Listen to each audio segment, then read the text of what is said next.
여호수아서의 핵심은 역시 하나님이 주셨던 기업, 땅을 분배받고 그리고 그 땅을 어떻게 그들이 차지하게 되는 그 과정을 보는 것이 핵심 중에 핵심이라고 할 수 있습니다. 이 부분은 사실은 사사기 외에는 찾아보기가 구체적으로 자세히 나와 있는 것을 찾아보기가 어렵습니다. 그러나 그 관점은 사사기와 여호수아서는 땅을 차지하는 데 있어서도 많은 차이점이 있게 됩니다. 14장에 보시면은 요단강을 건너기 전에 이 르우벤 지파가 차지하게 됐었고요. 그 다음에 그 위가 갓 지파입니다. 이 갓 지파 위에 바로 므낫세 2분의 1 지파가 있는데요. 이 므낫세 2분의 1 지파는 사실은 왼쪽에 있는 므낫세 지파가 먼저 땅을 받은 이후에 이 부분이 작다고 이야기를 하면서 이 오른쪽까지 펼쳐지는 것을 나중에 보게 됩니다. 그러니까 오른쪽에는 이렇게 2개의 반 2분의 1 지파, 왼쪽에는 나머지 9개의 지파와 므낫세 2분의 1 지파가 남게 되는데요. 그 방식은 물론 오른쪽에 있었던 2개의 반지파는 싸움으로서 먼저 차지하게 되고 모세가 중재하여 하나님께서 요단강을 건너서 가나안 땅에 이르게 했는데 그 땅이 좋아 보여서 거기에 차지하게 되느냐라고 하니까 가족들은 놔둬두고 그들도 함께 요단강을 건너서 땅을 차지한 다음에 다시 돌아오는 것을 허락받고 나서야 분배를 받게 됩니다. 그리고 실제로 요단강을 건너서 땅을 차지하는 과정은 나머지 지파들하고 힘을 합쳐서 특히 유다 지파하고 힘을 합쳐서 르우벤 지파 같은 경우에는 선두에 서게 됩니다. 그런데 이 땅을 보시면은요, 맨 밑에 지방이 유다 지파가 차지하게 됩니다. 이 유다 지파의 대표적으로는 헤브론이 있고요. 이 헤브론은 사실은 예루살렘이 있기 전에 성지 중에 성지입니다. 왜냐하면 아브라함과 이삭과 요셉이 다 이 헤브론을 중심으로 성장을 했기 때문에 그렇습니다. 그리고 나중에 이 베냐민 지파는 이 유다 지파에 다 흡수가 되게 됩니다. 그리고 그러니까 실질적으로는 예루살렘까지가 유다 지파의 영역으로 들어가게 되는 것이고요. 그 다음에 그 위가 에브라임 지파가 있고 이 왼쪽에 단 지파가 있지만 이 나중에는 이 단 지파가 맨 위쪽으로 이동을 하게 됩니다. 여호수아서 16장 1절에 보면 요셉 자손이 제위가 뽑는 게 시작이 됩니다. 그러니까 우리가 14장에서 제비 뽑기를 시작하면서 제일 먼저 14장 6절을 보면 유다 자손이 제비를 뽑게 되는데요. 그 중에서 누가 먼저 나오게 됐냐면 헤브론을 중심으로 한 갈렙의 이야기가 먼저 나오게 됩니다. 그러니까 가나안 정복에 있어서 1등 공신은 사실은 여호수아와 갈렙입니다. 그러다 보니까 이 순서에 있어서도 갈렙이 우선하게 되는 것을 보게 되고요. 그 다음에 15장에 보면 유다 자손의 이야기가 나오고 그 다음에 16장에 들어가서 에브라임 자손, 유다 지파 중에서 장작격인 에브라임 자손이 먼저 나오고 17장에 므낫세 자손에 대해서 이야기가 됩니다. 그러니까 철저하게 야곱의 축복의 예언이 그대로 반영이 되고 있고요. 그런데 이 17장에 가면은 17장 1절에 보면 므낫세 지파가 제비를 뽑는데 17장 14절을 보시겠습니다. 17장 14절에 보면 요셉 자손이 여호수아에게 말하여 이르되 여호와께서 지금까지 내게 복을 주심으로 내가 큰 민족이 되었거늘 당신이 나의 기업을 위하여 한 제비 한 분깃으로만 내게 주시면 어찌함이니까 하니 이러면서 불만을 제기를 하는 겁니다. 그러니까 제비를 뽑는 데 있어서도 그들 모두를 할 수 없는 그런 불만이 있었다는 것을 보여주고 있고요. 제비를 뽑고 땅을 분배하는 과정이 쉽지 않았음을 보게 됩니다. 어쨌든 간에 이 불만의 목소리는 여호수아에게 전달이 되고요. 하나님의 지혜를 받아서 그 해결책을 제시를 하게 됩니다.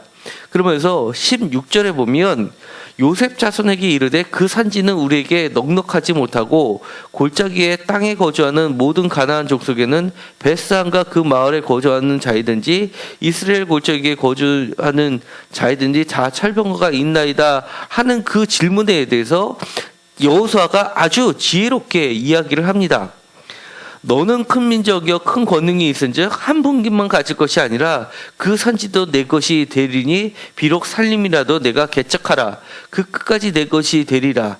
가나안 족속이 비록 철병거를 가졌고 강할지라도 내가 능히 그를 쫓아내리라 하였더라 라고 이야기하면서 그들을 우선 지켜주면서 그것도 취하고 다른 것도 취하라 라고 이야기하면서 자율권을 허락을 해주게 됩니다. 그리고 결국은 나중에 남유다와 북이스라엘이 갈라지게 될 때 북이스라엘을 지칭하는 말이 바로 에브라임이라는 말로 지칭하게 됩니다. 그래서 남유다와 에브라임 하면 북이스라엘 전체를 아우르는 말이 되고요. 그 에브라임 지파가 갖고 있었던 중요한 것이 바로 세겜입니다. 그러니까 남쪽은 헤브론, 아브라함부터 내려온 헤브론, 북쪽은 바로 야곱이 그렇게 중시했던 세겜에서 세겜과 헤브라임의 경쟁 구도가 지켜지게 되고요. 나중에 다윗이 여부수족들을 몰아내고 그리고 나서 그 중간에 있는 정치적 중립 정도 되는 지역의 예루살렘에다가 다윗성을 이루게 되는 것을 보게 됩니다. 그러니까 이것들이 다 어느 정도의 그런 정치적 힘의 역학관계를 보여주는 구도라 할 수가 있습니다. 이 말씀은 우리에게 시사하는 바가 많이 큽니다. 우리가 신앙생활을 하면서도 모든 것이 하나님께서 알아서 제비를 뽑아서 나눠주시듯이 그렇게 나눠주시는 하나님을 기대할 수가 있습니다. 그러나 그 과정 속에서는 이렇게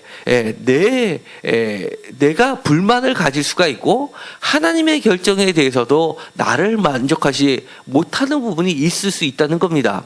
그것이 그것으로 그쳐서는 안 되고 하나님께서는 로봇처럼 우리를 너는 이것만 해가 아니라 자율권을 언제든지 인정해 주시고 또 인간의 노력에 대해서도 그것을 선한 길로 인도해 주시는 분이라는 것을 우리가 보게 됩니다.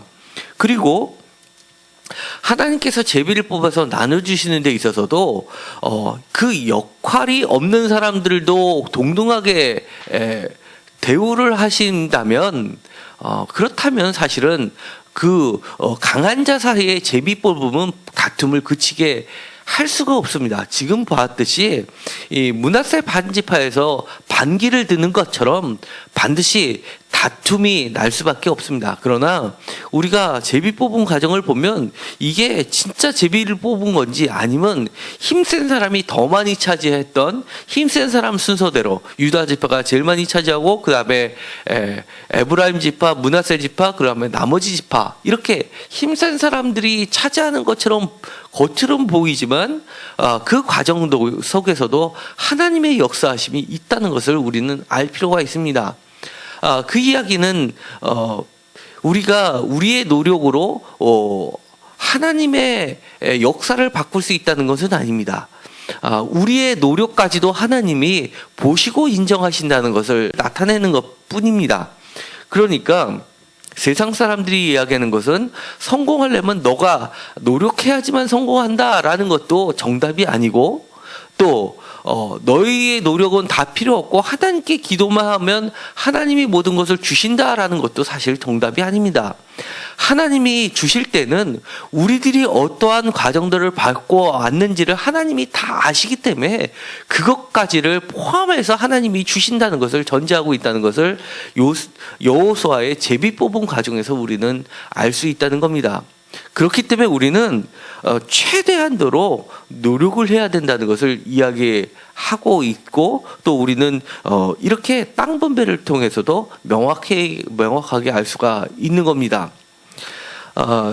시험 때가 되면 많은 분들이 이렇게 기도를 하는 것을 보게 됩니다. 모르는 것도 맞추게 해달라고 그런 기도를 많이 합니다. 사실은요, 뭐 그것이 틀린 부분은 틀렸다고 말할 수는 없습니다. 그렇지만 그것이 다 맞았다고도 할 수가 없습니다. 사실은 잘 모르는 것도 맞추는 것도 보면 그 사람이 많은 노력을 해서 그 부분까지도 어느 정도는 알고 있는데 잠시 헷갈릴 뿐인 그런 단계까지는 사실 간 사람이 맞추는 경우가 훨씬 많습니다. 그러니까 그 부분도 사실은 노력이 들어가 있는 것이라 할 수 있습니다. 하나님께서는 성실한 자에 대해서 책임 있게 보상해 주시는 분이시지, 게으른 자까지도 하나님께서 방치하셨다가 노력에 관계없이 주시는 분은 아니라는 것을 우리는 알 수 있게 됩니다.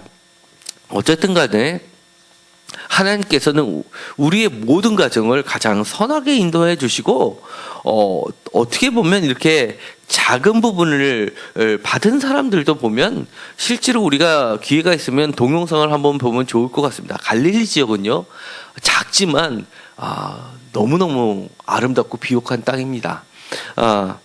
결국은 예수님께서 이방의 땅이라고 불리는 그쪽에서 성장하고 많은 사역을 하셨지만, 어쨌든 간에 뿌리는 유다 집합 예루살렘을 중심으로 최종 모든 구원의 역사를 이루어 가시는 것을 보게 되는 것을 우리는 시작에서 알 수 있습니다. 우리의 발걸음을 인도하시는 하나님을 믿으시고, 우리가 정말 유다 지파처럼, 여호수아 갈렙처럼 최선을 다해서 하나님께 나아갈 때 하나님께서 그 과정을 아시고 충분한 보상을 해주시는 분임을 기억하시기 바랍니다. 기도하고 마치기로 하겠습니다. 하나님, 우리가 인생을 살면서 게으르고 나태한 자녀가 되기를 주님께서 원치 않는다는 것을 우리는 여호수아의 땅 분배 과정을 보면서 배우게 됩니다. 우리의 발걸음을 인도하시고 최종적으로 승인해 주시고 작정하시는 분은, 그리고 결정해 주신 분은 하나님이라는 것을 우리는 또한 깨닫게 됩니다. 우리가 이렇게 해야지 마음에 작정은 할지는 모르지만 그 열매를 최종적으로 만드시고 확정해 주신 분은 하나님임을 기억하게 하시고, 우리가 최대한 노력해서 하나님의 마음을 흡족할 수 있게 하여 주옵소서. 또한 우리가 거저 노력 없이 얻는 것에 대해서는 그 소중한 가치를 모르게 됩니다. 우리가 주님이 그어주신 그 아름다운 기업을 얻을 때까지 정말 최대한 노력을 하는 우리들이 모두 되게 하여 주옵소서. 예수님의 이름으로 기도드렸습니다. 아멘.